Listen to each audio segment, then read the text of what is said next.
What is happening, everybody? I hope you've had a good... Back in like 2005, something like that. I think my first comment was, oh, good, it's Friday Junior. It's Friday Junior, it's podcast day, it's payday. And when you come out, do it electrically. Doesn't matter how you feel about the situation. My name is Raff, and always before we start the podcast, because we just want to talk about it. We want to talk about music, and just share those stories and experience. This is my co-host, Carl, aka the BeerBuddy. He is hailing you. This sort of weird era where they're sort of right in that post-grunge. Look, you're fighting the good fight in today's world. My war was fought 40 years ago, really. We are the two dudes who talk music, and we are here. Hey, I'm too quick on that air horn button, mate. How you doing? Yeah, that is amazing. I love it. You're second on the dude. Fantastic.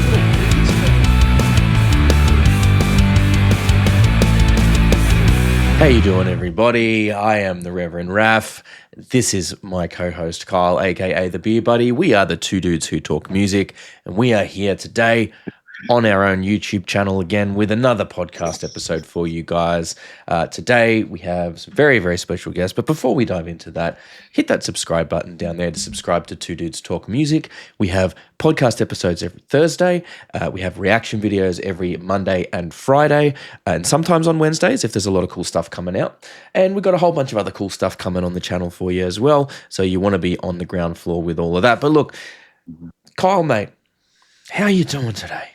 Dude, I was so good. How good was the little 2-year anniversary thing, man? It was so good catching up with everyone. That was a lot of fun. How'd you? Were you satisfied with the surprise guests? Dude, I was so surprised if you couldn't tell.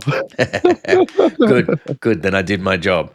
No, but look, it was amazing. Like, it was really, really good. Thank you to everybody who tuned in for that. Those live streams are just live streams. That's it. They go away once the live stream ends. We don't save those. We don't store those anywhere. They are what they are. They're in the moment. They're just a lot of fun for everyone that tunes in. So that's what's happening there. Yes, we have just celebrated 2 years of the channel. And it's his smug's birthday. Happy birthday, crazy. Thank you so much, my friend. Yeah, no way I'm going to let a stream get away if it's your birthday and not say it. We love you so much, man. Thank you. Happy birthday. No, look, thank you very, very much, man. Like, I got a lot of love for you and the whole crew. So, it's been amazing. Like, this last couple of years has been incredible. We've been very privileged to interview some amazing acts so far. And, looking forward, I think we've got a good future ahead. We've got we've got a lot of stuff planned, and, hoping we can dive in and keep that going. So look, let's get on with things today. So today we have a very special, very, very special interview. This is someone we've been wanting to tee up for a little while now. This is an act that we actually found them doing, I think I bumped into them on TikTok. Is how I initially spotted these guys. And then we did a reaction. We've done a couple of reactions to their stuff, which was really, really interesting. We really enjoyed it. This is a UK act called Deadwax. Yeah. And they blend that kind of UK grime rap sound with a bit more of like a rock sort of metal kind tiptoeing of into metal things. Just tiptoeing into it, almost like, kind of rap metal, new metal type vibes, but with a grime element for the rap rather than just a more American type rap. So we're really, really excited to chat to these guys. Yeah. Without further ado, let's dive into it. This is Deadwax. Thank you very, very much for joining us today, mate. We greatly appreciate that. It's, especially it's your Sunday morning up there at the time of recording, and we don't want to take up too much of your lovely Sunday, especially since it's coming into summertime. But for the people who are watching this episode or listening to this episode and may not be familiar with Deadwax, what's the elevator pitch for Deadwax? Oh, we are a alt grime new metal kind of band. We're trying to mix UK rap with metal and rock music. Music to bounce to, really. Music to have a good time. We take ourselves seriously, but then not too serious that we can't have fun. We like our shows to be bouncing, and we had a show on Friday night, which I'm still kind of recovering from, to be honest. That's good. We did a headline in Huddersfield, which is like our sort of local town that we're from in West Yorkshire, and it was a sellout, which was fantastic, and just absolutely Yeah, absolutely mint. It ran on way too late, as they usually do. So I've been kind of recovering from that for the last couple of days. But yeah, really cool stuff. So yeah, alt grime is essentially what we're trying to, in that age where you've got to try and kind of box yourself in, even though you don't want to box yourself in. You've got to try and come up with some sort of brand to be able to push. Really, it's just nu metal, but from the UK, whereas typically most nu metal seems to be used to come from the States. Yep. Like obvious choices being like Limp Bizkit and Rage, and then some slightly more obscure Head PE and Snot. Still like big in the scene, obviously. Head PE was the one comparison where, because I mean, as much as you talk about like you kind of have to box yourself in, but you don't want to. It's like listening to the catalog there. You guys are very broad stylistically. You're not afraid to do things that lean more one way or the other, which is it immediately Head PE comes to mind with that, right? Because those guys do like, you'll have in the one album, you'll have like punk rock and then like, look, you almost, like almost like a gangster rap type vibe, and then they'll go into and they just have so many different directions and that they look at within the space of a single album. And I really get a lot of that energy from you guys. So the fact that you mentioned Head PE there is like exactly.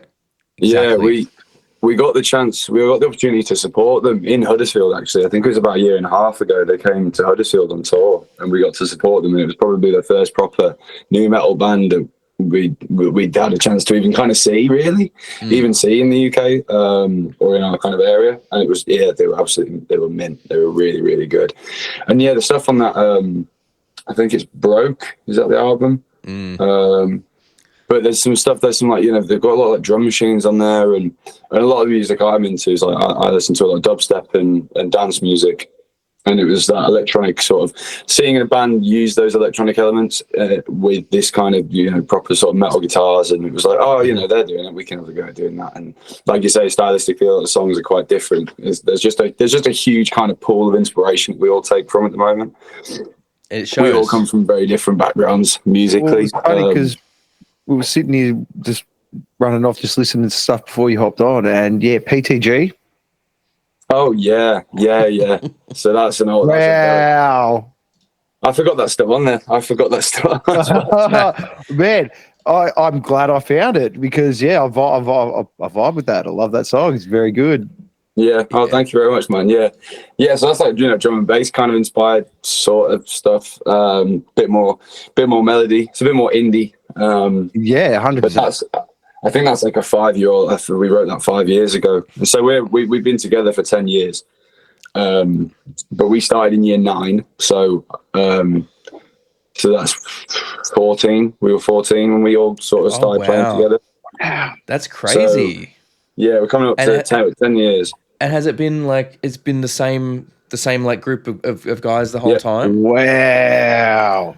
Same 4 lads for 10 years, yeah. So I mean, we started off playing like Led Zeppelin together. That was literally what we did. We just covered Led Zeppelin. We played pub shows when we were like 15 for about 100 quid. Hey, at least you'll get just paid. like classic rock and blues. So that's what we first started doing when we got together, was like playing blues music. And we did an EP when we were about 16. It was like 5 tunes, and they were all basically just classic rock and blues.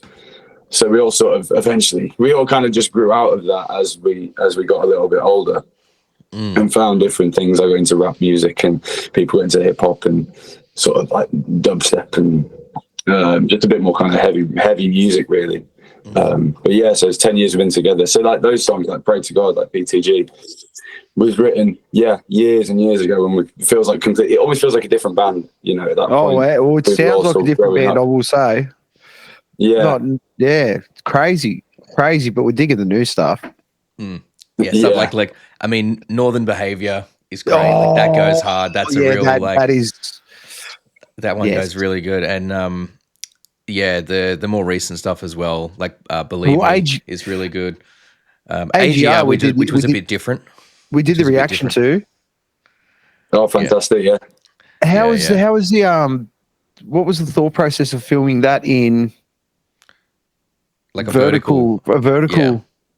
Yeah, well, I think it's been just that trying to film a proper decent music video is very time consuming and expensive. Yes. And most of, essentially, if you just look at data, is that you get more views on chopping up your music video into shorts. So say you post your music video on YouTube, right? It's the content game. Most of your views you'll get is if you chop up your video into shorts, so you can just scroll, and they're all in portrait anyway. So you get more views on that than you do on your whole video. If you shoot it in portrait anyway, then you don't have to worry about formatting. It's already there. You can just chop it up. So that's kind of what we did for the last two. Yeah, we didn't do a video for Captive, which is our most recent single. We dropped that a couple of weeks ago. We didn't have a video for that, but all the other two, everything's just portrait because it just makes sense. It saves time, it saves money. Just playing the content game again. That's kind of why. No, it's the game. It's the game. Unfortunately, all musicians have to play now. It's not a great thing, but you guys doing it well. Good on you. Yeah, but that's it. I mean, it's a smart way to go about it. You know, I hadn't even considered that as a factor there. You know. That shorts would be an element to that, but that's it makes a lot of sense, I guess. And as we said, like, the game's constantly changing, and it's with TikTok and Reels and YouTube Shorts and everything, like that's the direction that a lot of this is being pushed in. So we did enjoy making music videos, like we did for the music we released in last year. So that was Disconnect and Northern Behaviour. We did sort of more DIY. Full scale kind of music videos. It was still completely independently done, but Disconnect one was particularly fun. We did it in our old student house, and we just essentially covered all the walls in paper and then spray painted all the walls so that it looked like a sort of dingy basement. We did a whole video in this tiny house. It took about 3 days of shooting, but we just kind of got loads of randoms to just come in, and we sort of had a bit of a party downstairs and then just filmed that. And so that was really cool. It just took a lot of time. And then now we need to find a way to drop that up and put it into shorts to actually generate more views. And then you kind of can't see half the stuff in the video. And so it just kind of makes more sense to just shoot it for that now. Hopefully we'll be doing more sort of full scale ones in the future. I'm sure you will be. I mean, people got to take notice of this. I mean, if we've caught this from all the way across from here, you're doing something right. Well, it's I feel like the I feel like the UK scene, sort of rock and metal scene has, in some ways, a lot of similarities to what's going on in Australia now as well. Like, there's a lot of people who are, they look at the way that the industry is today and they go, okay, the likelihood of making it or becoming big enough to be like where this is the only career and this is what we just go around and tour and do the whole thing and we get, what most people would consider to be like made it in the industry.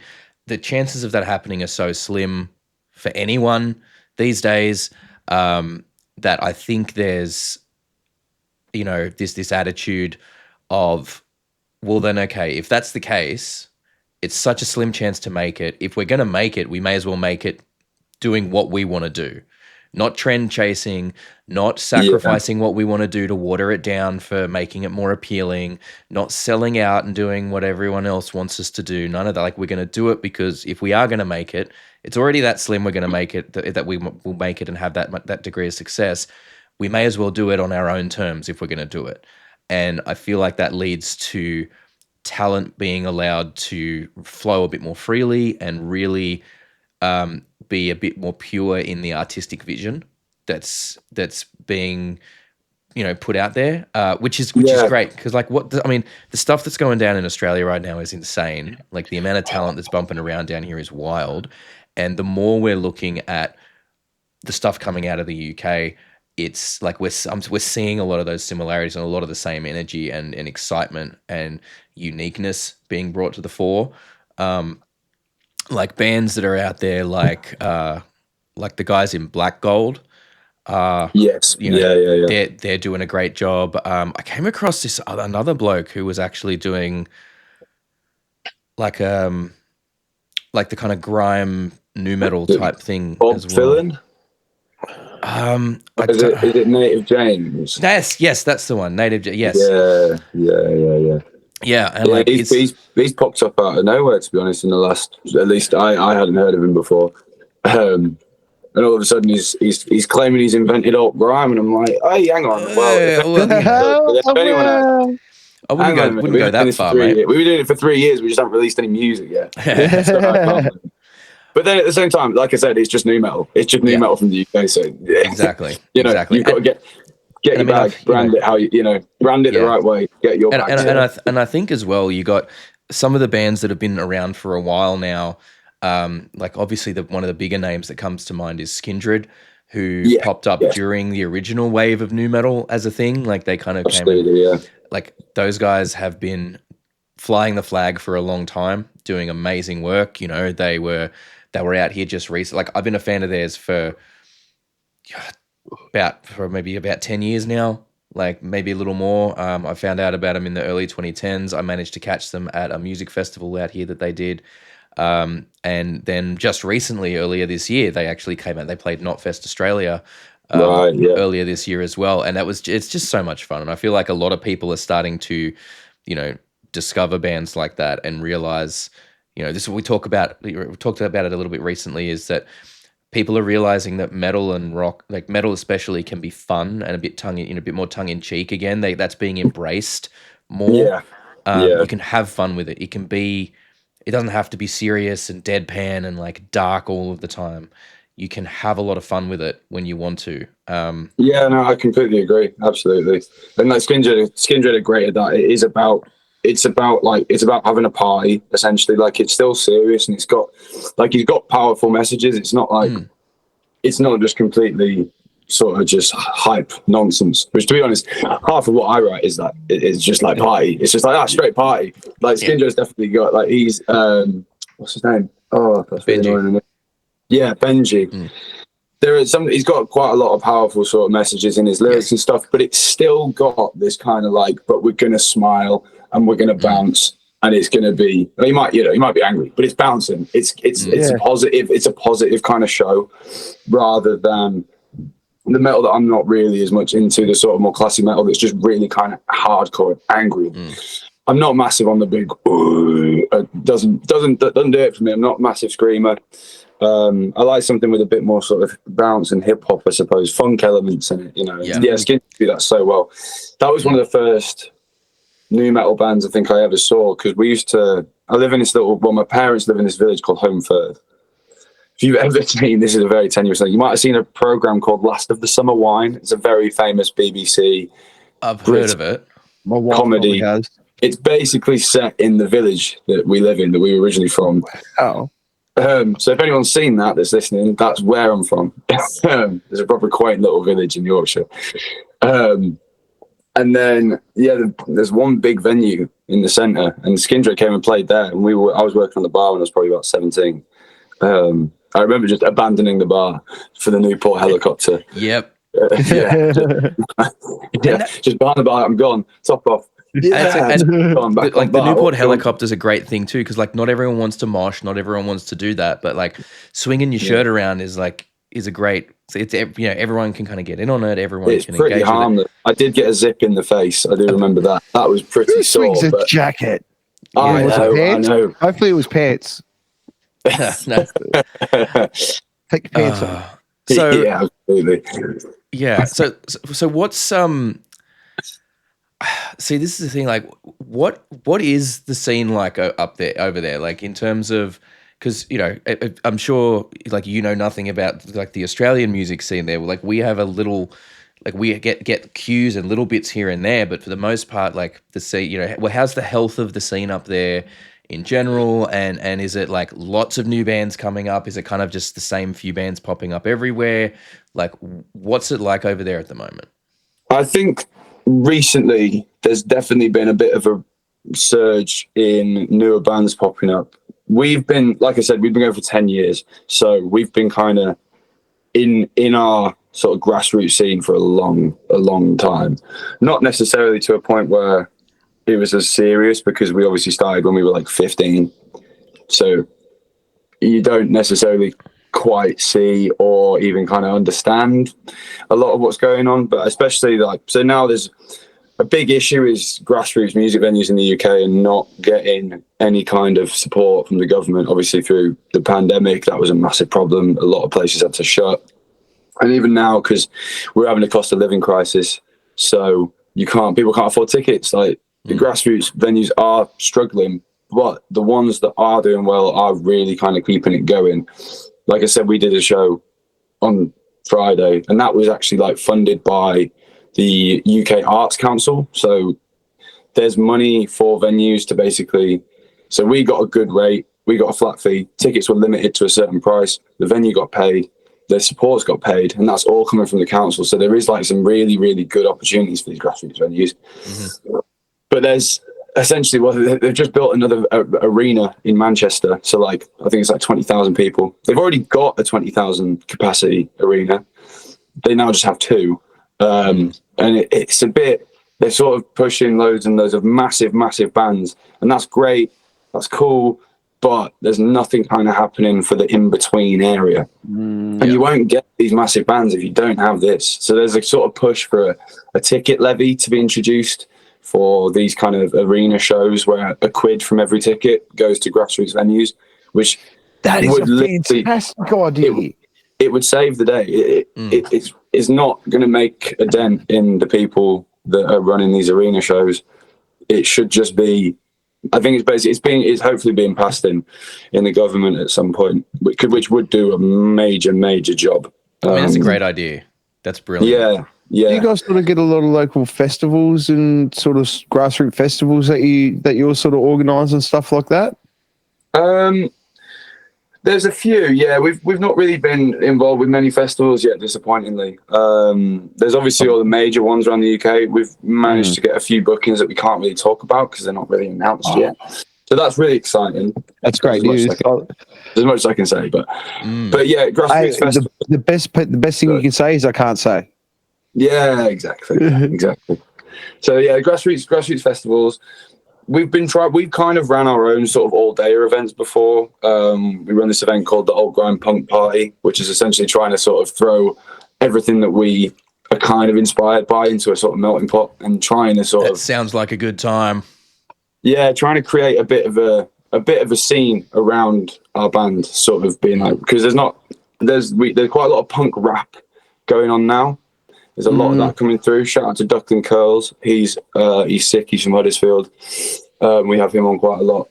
And then there's a few others that I've noticed, I see on TikTok or I've seen live, and this sort of punk energy, but then also that sort of UK grime and hip hop.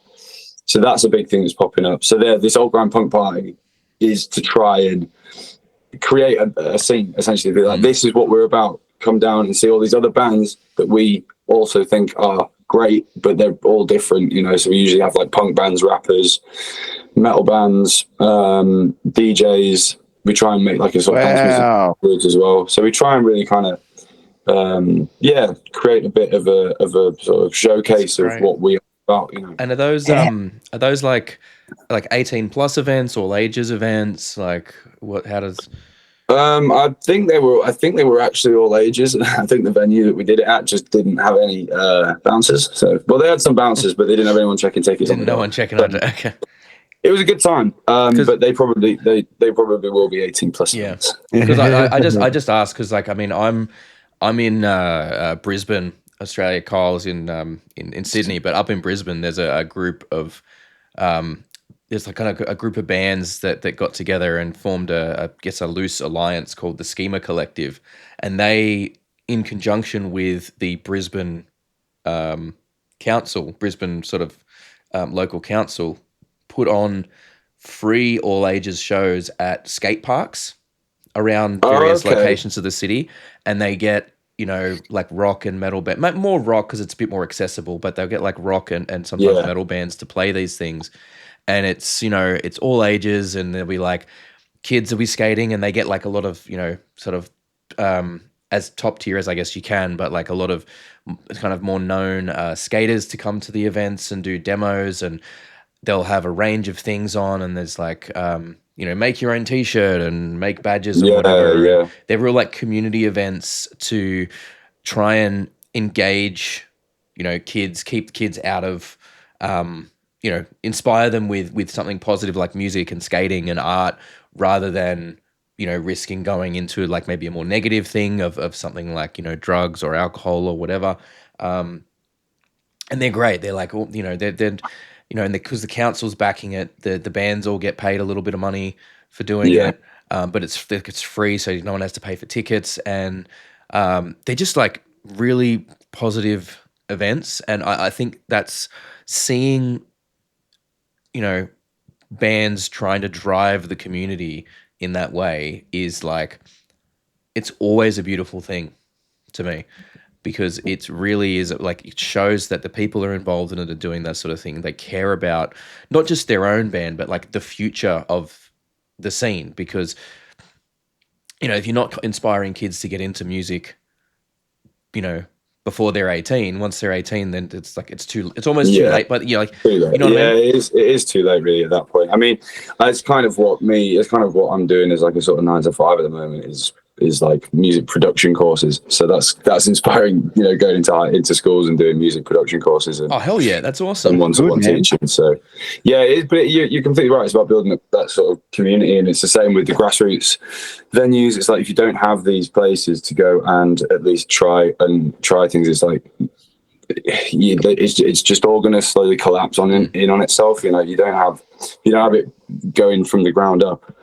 Then it's, and not just that, they're the ones that consume the most, the young people now. You know what I mean? It was exactly like when we were kids. It was like we went out and we bought all the CDs, and we made our parents buy us the CDs and stuff like that. Our parents really didn't go out and get stuff, and now it's just, you got to try and get in there early, and that's why we try and do that all ages event down in Sydney. Like you gotta do it. And when you see their faces light up.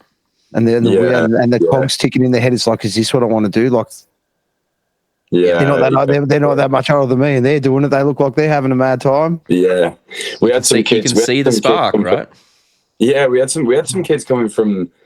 I think some people had like found us on TikTok or something, and had come down from somewhere called Preston, which is about an hour and a half drive away, which is immediately, that's like, you're really like traveling to come and see us. That's amazing. I think it was his kid's first gig as well. And he brought his dad. That's crazy. That's so good. I think, and this was on Friday. There was 2 kids that I think was their first gigs. I think it seems like TikTok must be working for us now, because it seems to be doing the job. But yeah, like 2 kids that have never been to a gig before, and then they come and see us, and it's like, it's such like a kind of, so it's almost like an honor to be what they get as their first experience, and be like, okay, so this is what it is, and it was sort of setting the level for them. And that's going to be a core memory for those kids, and they are going to keep coming back. They're going to keep listening, and as long as Deadwax is a thing, these kids are going to, as they get older, they're going to be coming to the shows, telling their friends about it, trying to get more people involved. Like, that's fans for life now. That's fans for life, which is so important. Now, you mentioned there that you kind of go in and like you teach like music production and things like that. So do you do all the production for Deadwax, or is that? Yeah, I do now. So we had a producer if we go all the way back in our catalogue, Heavy Temptation, which we sound like children on. I don't recommend you listen to it. We sound like kids. It's going to get archived. I want to archive it anyway. But that was, we were like, nothing wrong with that. Nothing wrong with that. Those kids from Cork are doing all right for themselves with that fucking song. That is very true. Didn't mean to interrupt you, but go on. Sorry. We know all about it. Yeah, absolutely. So then, so that was all kind of. I'm honestly not even sure who mixed those records. And then Disconnect and Northern Behaviour were done by a guy called Mike Krompus, and then now basically this last 3 singles in this EP that we got coming out is all produced by me, all in-house, all recorded, written, mixed, not mastered. We've got a guy called Tim Churan on mastering. He's absolutely amazing at what he does as well. I think he worked with like Beastie Boys and stuff. Wow. Yeah, we saw that, we were like, that's the guy we want then. Absolutely. He's going to know exactly what to do. If you're gonna put money into any aspect of it, if you're doing a lot of DIY and you have to pick one aspect you're gonna farm out and put money into, mastering is the one, I think, like, because mastering is such an important stage. It's a dark art as well. It's some people do nothing to it and it sounds good, and some people do it loads to it and it sounds good. There's really not that I can figure out much rhyme or reason to it. I mean, I did a production degree for 3 years, so I know about how to do it. I studied a bit of music production myself, and I believe that the technical term we were given was "dick with it." You sit down and you just fiddle around until it sounds just perfect. You even have like most producers that say, no, I'm not mastering your stuff, I'm going to send it to a friend to master it, because they've sat there and listened to this thing for so long. It needs fresh ears for that final thing. Absolutely. I had it I mean, all this body work that's coming out this year was essentially my kind of uni project. It was always going to be, it was basically going to be, I was like, I'm just going to make a project that sounds like my band, but I'm just going to do it myself because I don't have the time to necessarily rope them in for writing all the time, and for just to get it done quicker. I was like, I'm just going to sort of solo go at it. 2 or 3 of the songs on it were songs we'd already written, so that was like, I'm just going to get them, like, I'll record them, get them done. And then half of them were sort of, I just had written as just purely for uni. We had a bit of a problem with production and getting deals and stuff. So then it basically ended up that I was like, well, we've got nothing now, but I've got this project. It's kind of finished. We could run with that. And then we sort of spent about another month and a half, I think, getting it to a place where all the lads were happy with it, because obviously it'd been something that just I was doing, so I wanted them to be fully committed and happy with the product that we were going to put out. So by the end of it, I think I'd spent nearly 12-13 months listening to the same songs, like actually working on the songs as well, not even having them finished, in the projects working on them, because I'd spent 9 months doing it for uni, then another 2 months after that doing it for actually going to, like, we're actually going to release it. I never thought it was going to see the light of day. So AGR we wrote in the summer of 2022. I feel your pain. I've been there with my own band. And then you got to go and play them. Yeah. So this is why I see all these people like, oh, he's just invented old grime. I'm like, I did this 2 years ago. I just didn't put it out, man. I had to wait. But that's just me being a bit salty about it. Get your bag. I mean, but yeah, I get it though. I get it. Like I did that with, one of my bands that I was in a couple of years ago. We recorded, we wrote, recorded, released. We did everything in house. Like I even took on the mastering challenge, which was, I essentially had to do all the mixing and then not touch it for a month and then come back. So it wasn't in my head and it wasn't in my ears, from everything. And my thing with mixing is I can get it to a stage where it sounds good, maybe not great, it sounds good.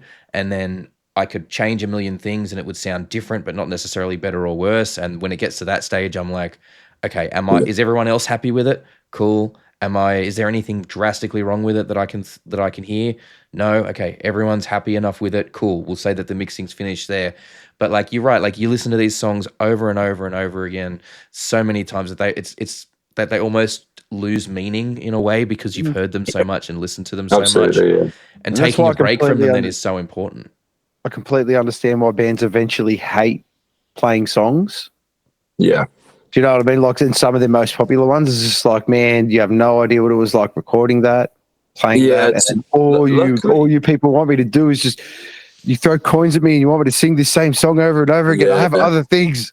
Yeah. Luckily, I don't actually hate any of these tracks, surprisingly, which I think is maybe a good sign.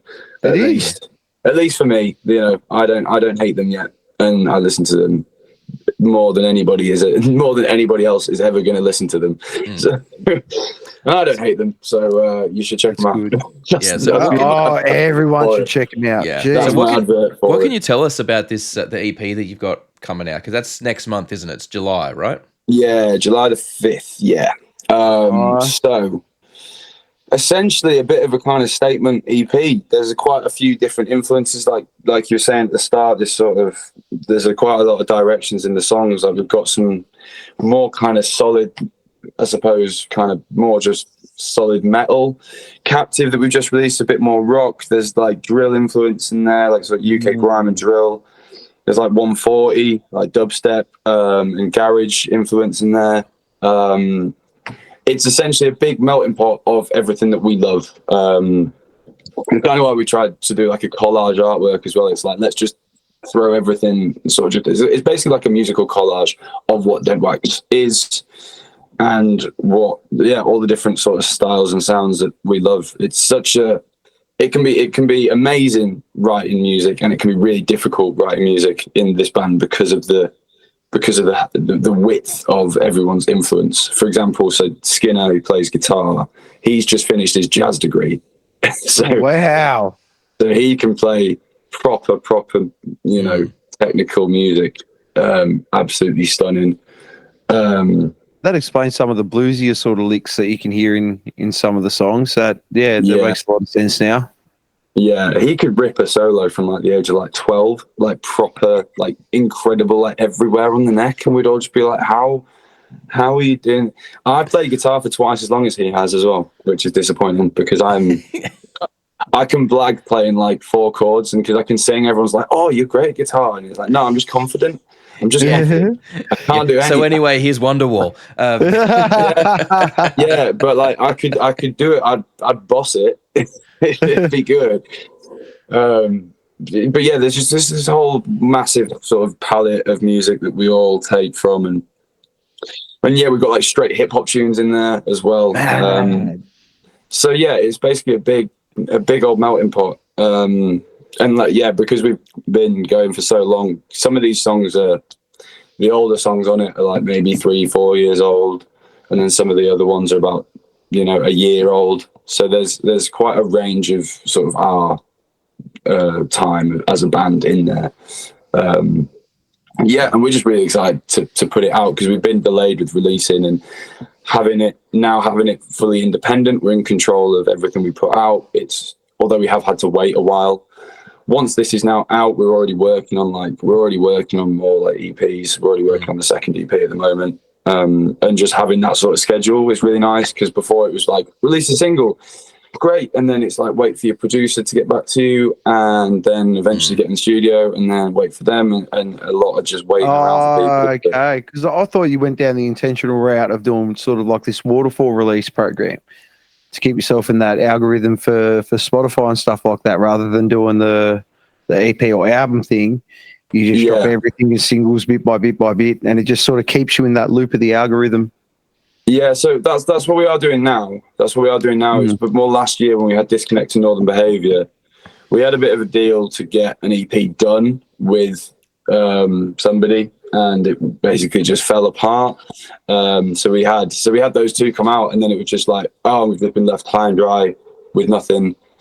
So we're just very glad to have it kind of completely in our ballpark now, and I love doing the production for it. Like, that's what I kind of wanted to get from my course at uni. I wanted to just be able to, and then we got some Radio 1 plays on it, so that kind of gave me a bit of a sort of stamp of like, okay, yeah, it's good enough to be played on Radio 1. So I keep doing this. That's awesome. That's so cool. And I mean, I think it's just you get, like, when you're doing your own production, it can be like a blessing and a curse, right? Because you're not constrained by, as you say, you're not constrained by other people's schedules. You've got access to all that. Like, you can just do it when you want to do it. You've got that there. You can put as much or as little time into it as you feel is necessary. At the same time, it can be a curse in that you sometimes don't know when to stop. At least that's what I've found. Is that something that you guys have struggled with, given your broad range of stuff, knowing when to go, all right, this song's going to be this, and we're not going to put too many left or right field influences in. It's just going to kind of be what it is, and then we'll have another song that's more in was that challenging to define those boundaries for different songs, or is it just something that they kind of naturally landed in those places? So yeah, some of the, I think it's yes and no at times. It depends on the. I suppose it depends on the song. I mean, "Captive" that we've just released was one that I wrote in like really in about an hour, 2 hours. That was like a really quick one, and none of us really liked it. We were all just like, it's okay. Like it was just to go on my project. It was supposed to be just for uni. I was like, it's a song. It works. It does its job. And we were like, cool.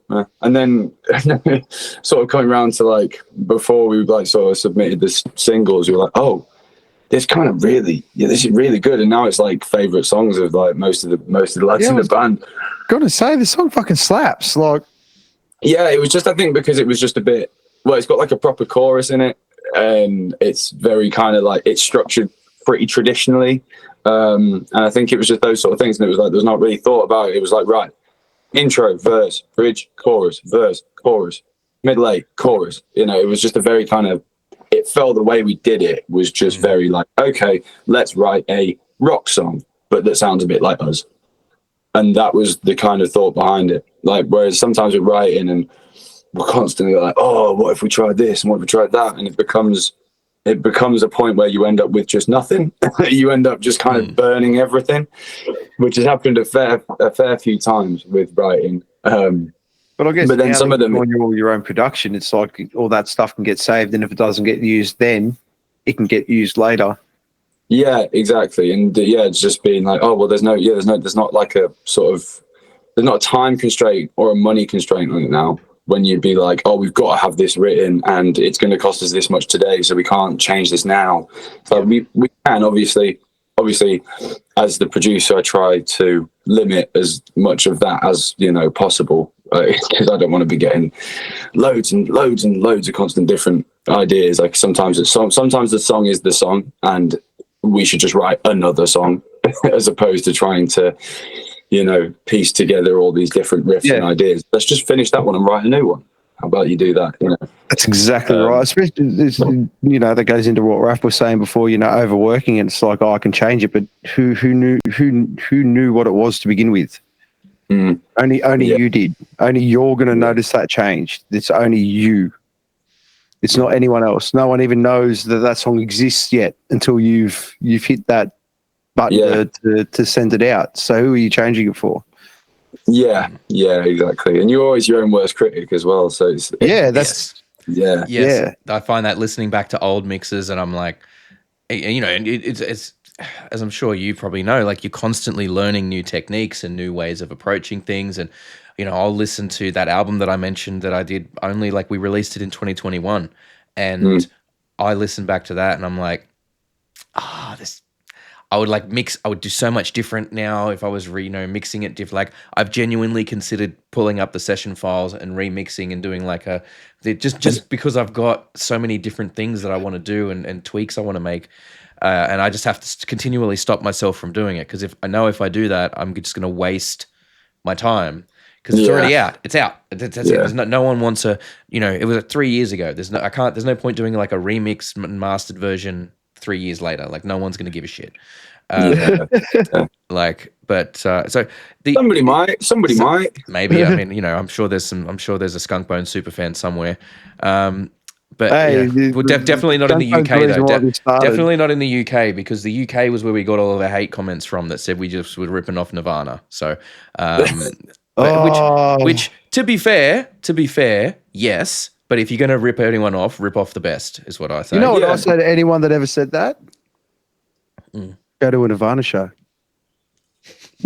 Go and see him. Yeah. But you can't, can you? You can't. So go see Skunkbone. So is there any, so we kind of talked about earlier the, you like to have, as much as you guys obviously take your music seriously, you like to have fun with it and make it a fun time. Is there much, because I'm sure that there is, cultural and social issues that are around in the UK that maybe over here in Australia we're not necessarily as aware of, and maybe I don't know if there's references to any of that in the music thus far, or is that something that you guys really touch on, like social and cultural issues in your music, or do you tend to try and shy away from those a bit to have just keeping like, all right, we just want to keep it light and have fun with it, or is it a mix of both? Like, I guess how do you guys tend to approach that aspect of your music? I think it is a mix of both. It is definitely a mix of both, because I mean, really, it's me that writes the lyrics. We have people like then the other lads. There's 4 of us in the band, so then we'll all kind of like sort of essentially like agree on what the song's going to be about. If we're all about that, what we all feel. But it's like half the time we write in different ways. Sometimes the riff, sometimes the song will be there with no words. Sometimes I'll just have bars. I'll have like a 32 bar or maybe even 64 with a hook. And I'm like, right, well, I've got this, we can put this on something. Yeah. And I come from MCing for like dubstep, where it is literally, it's not your show. You're there to just kind of ride on some songs and fill in gaps, as opposed to it being like, welcome to the Rascal MC show. Like it's not for that. So you have this thing of putting bars over the top of whatever kind of comes your way. So that's part of the way that we write. And I suppose that there are some songs that are definitely more sort of political and yeah, sort of charged with cultural and social issues. Like, I mean, Captive was written about, I just had this book on my shelf. My mum gave me a book. It's by George Monbiot, who's like a pretty prolific journalist, sort of left-wing journalist, and the book's called Captive State, and it's about the sort of corporate takeover of the UK and how it's just all sort of controlled by big corporations, and they all own all the small corporations, and this sort of idea that you have a choice and you really don't have a choice, you know, because it's if I had 10 bags of crisps and they're all owned by 2 companies that are owned by 1 company, do you know what I mean? There's not really a choice.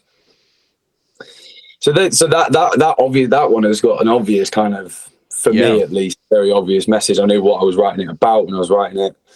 And then you've got ones like Believe Me, which is purely just like MC hype man kind of. I mean, it's got bits in there that are serious, but they're kind of just more serious. Like, to me, they're more like a sort of personal view of things, as opposed to, I suppose, a general opinion of like cultural issues or political problems.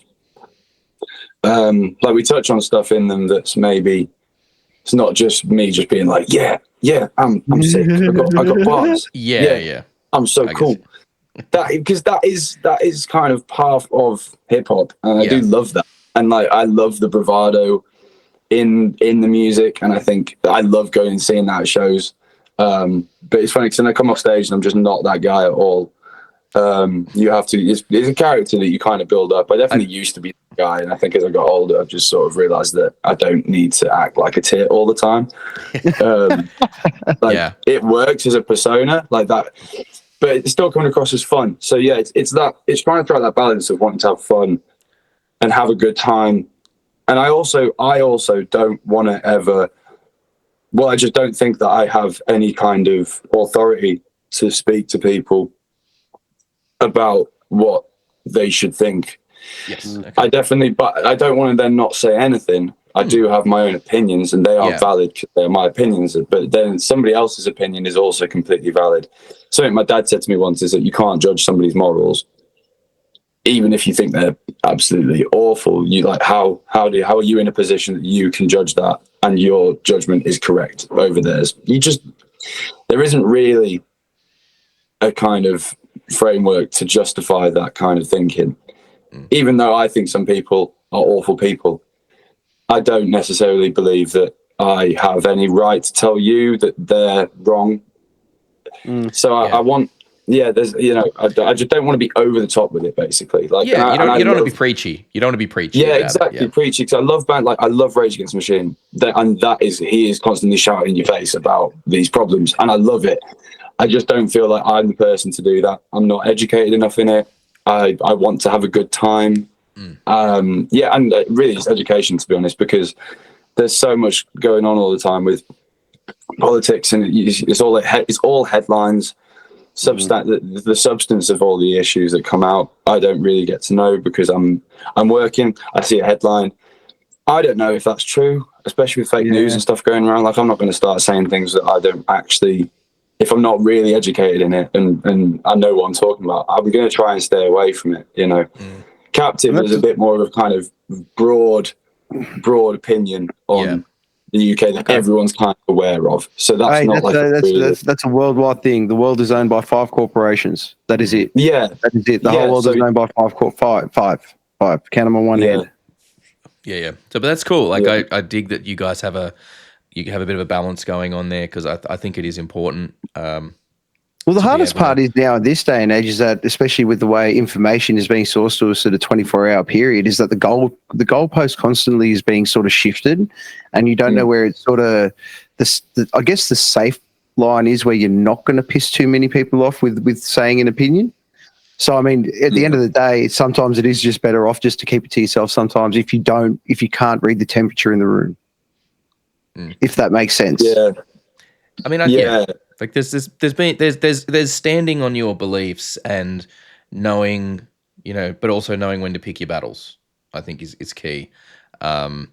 So we look. I don't know sort of how the touring situation works over there in the UK. Is that something you guys have done much? Like, have you kind of mainly been sticking like around your sort of region, or have you been expanding out, going more across, like, you know, England and the UK to various, you know, hitting out to you know, tours, or like popping across to Europe or anything like that? Or have you just mainly been sticking in your more local region so far?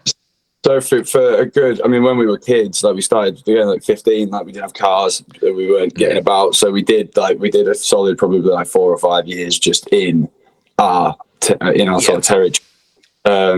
That was like there was some amazing shows though, because like we all went to college in the same area, and all of a sudden like all the college had come down, we'd be selling out shows, and we were like 17, and we were like, oh my god, we're the shit.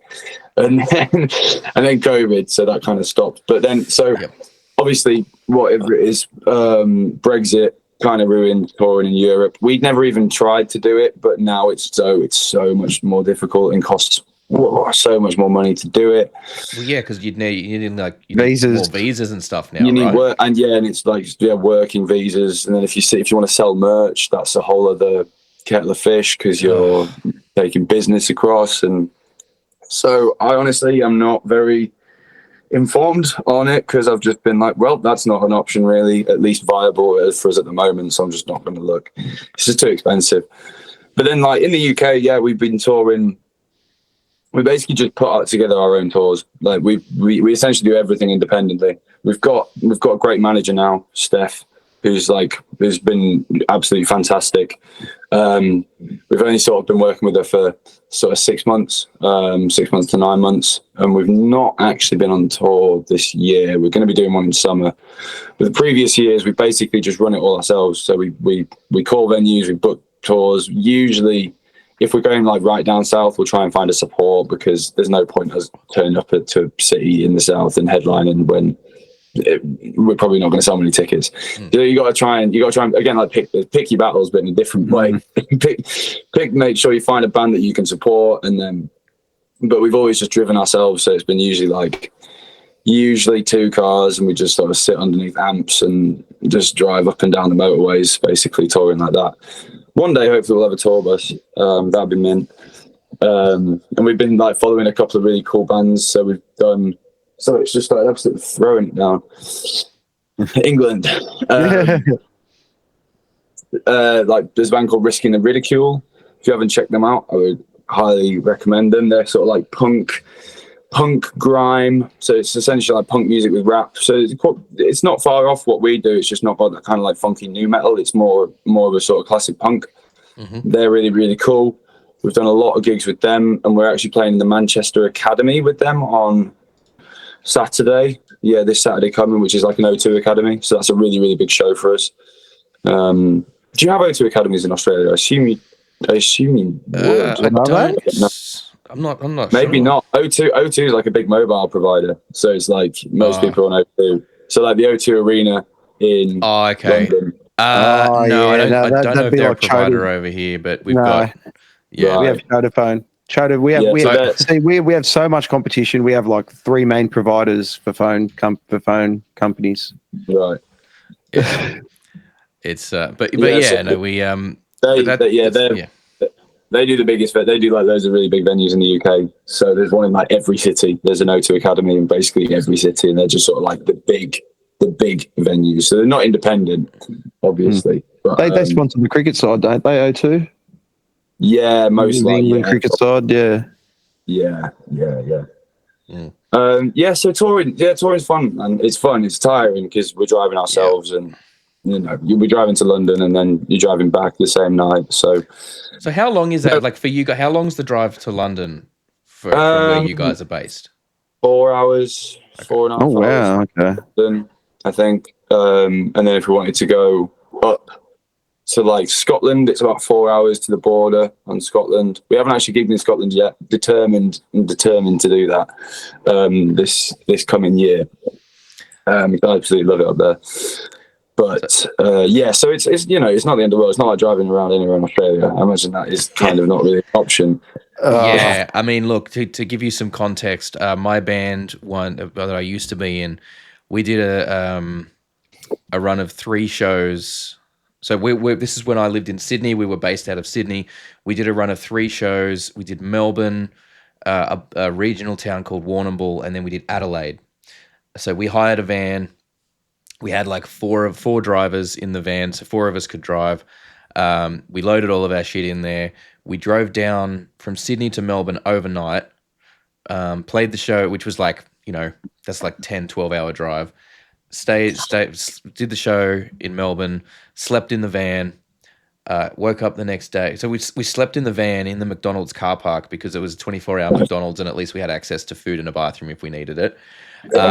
Then next day drove to Warrnambool. We actually had a hotel in Warrnambool because it's a regional town. And it was very cheap for us to get a hotel there. Played the show there. Next morning drove to Adelaide, but like Melbourne to Warrnambool was like 6 hours, I think. And then so we did that, and then from Warrnambool to Adelaide was about another 8 hours the next day, and then played the show in Adelaide. Finished that up, because again we were like cheap. We'd already spent a lot on fuel and the van and everything, so we didn't have a hotel for Adelaide. So the show finished. We loaded out at 1 a.m. and started to drive back to Sydney. Now, if you look at that on a map, that's going through a whole lot of bumfuck nowhere, and it's about an 18-hour drive from Adelaide to Sydney, and the running joke in a lot of the running joke is a lot of local bands is you only ever do that drive once between Adelaide and Sydney. Like a lot of bands look at it and go, "Oh, we hire a van, Swift drivers, we'll make it work." And it's like, and you think it's a good idea until you've done it, and then you never do it again. You always fly after that first time, because you only ever do it. Like, honestly, by the end of it, we were swapping drivers every hour because people were just so fucking tired. And a lot of the drive, it's just like long, straight roads through plains with nothing exciting to look at. And it's... You pass the same bush 50 times. It's pretty horrific. And like, God forbid you should break down out there, because that's it. Getting help is going to be a long wait. Yeah. So a question for you that I wanted to ask about, right? Because look, I don't know about you, but I'm a bit of a wrestling fan, right? I think some of your guys' songs, some of the more like up-tempo stuff, could actually work really well for like wrestling intros, like wrestling themes for people. Yeah.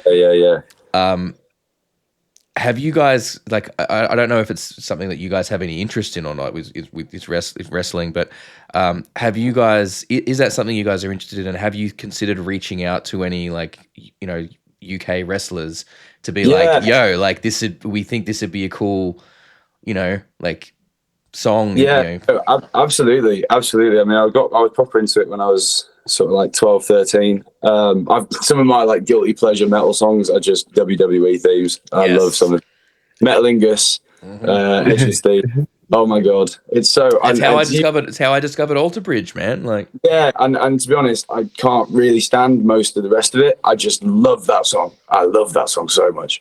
So we got reached out to actually recently by a wrestling company asking for asking about like leasing some music. So we're sort of in discussions with them a little bit, and then I think we'd like aiming to getting some music and some like wrestling themed playlists and stuff, because we've had people say this before, like I think it would really work, and we're like, absolutely. I caught wind of it. Yeah. I'm like, some of those, they've just got the vibe, Yeah, Skinner's one of Skinner's family members is like a semi-pro wrestler as well. I think. There you go. Give it to him. Yeah, so we've got some links into it, and I think it'd be really, really fun. I think it'd be really fun. It's definitely something I'd like to see. Absolutely. Yeah, that's what Dornheist did. I think Dornheist, Pat's. Do you know Big Daddy Brown, the boxer? He's an Australian boxer. Anyway, that's Pat's older brother, and he was walking out to one of their tracks. It was pretty cool. Okay. Oh, no way. And I can totally see you guys rocking a wrestling show as well, like doing a live set, like a couple of your songs live at a wrestling show, like kind of tying it in with that. It's a great sort of way to to reach out to new fans and get a bit of a more connection there. And you like, because like wrestling fans are they're so passionate. Passionate, and that's the kind of people that you want liking your music. You want people that are, because I think, given the stigma around wrestling, a lot of people still mock it and like make fun. So to be openly be a wrestling fan, you have to be very passionate and willing to sort of be like, to stand on what you enjoy and be like, no, I enjoy this, and this is why, and it's something, and I don't give a fuck what anyone thinks. And if you can get those kind of people to be fans of your show, like, again, it's like when you get those kids hooked at a young age on your stuff, like, you got fans that are going to stand by you and be hardcore fans and are going to support you. So that's something, but I'm like, it's really, really, I'm glad I'm not the first person to sort of make that connection, because I think that'd be really, really cool. Yeah, there's a couple of venues as well that we play at that host the wrestling as well. Parish in Huddersfield. If anyone's ever in Yorkshire, go to the Parish. The Parish is probably our favourite venue ever. They put us on for the first time, like when we were proper kids. That was fans for life. Pardon? Fans for life. They give you a start. You're fans for life. Yeah, absolutely. Honestly, and then I think we've probably played nearing 100 shows there for them over 10 years, like, and they always look after us. They've always been super supportive, and especially, I mean, we started playing, like, we were doing blues and Led Zeppelin back then, and they've been supporting the whole way through as we've changed and grown, and yeah, they're absolutely amazing. They host a lot of wrestling there, and then there's another one in Leeds called Eiger Studios. They host wrestling. We were packing down from like a rehearsal once, and they have a rehearsal room, so we were just like carrying our stuff down the stairs, and they were loading in like the most brutal looking weapons I have ever seen. I was just like, I think that might be a bit too much for me. I think looking at that, some of the stuff there. It's actually really funny you mentioned Eiger Studios, because I was literally like, the next thing that I was going to bring up to you is some friends of ours, some bands from down under, are actually headed over to Europe and the UK for a tour very, very soon.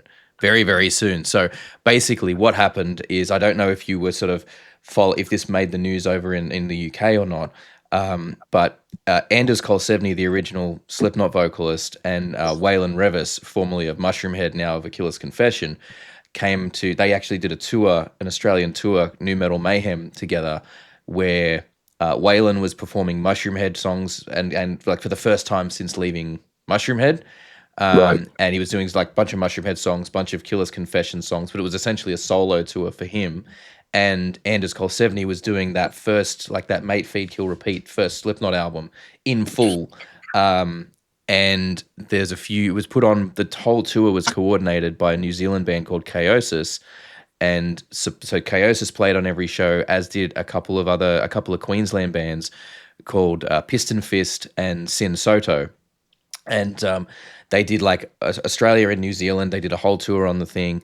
And it was supposed to actually be going and doing across in Europe and the UK as well. Unfortunately, certain things broke down with that.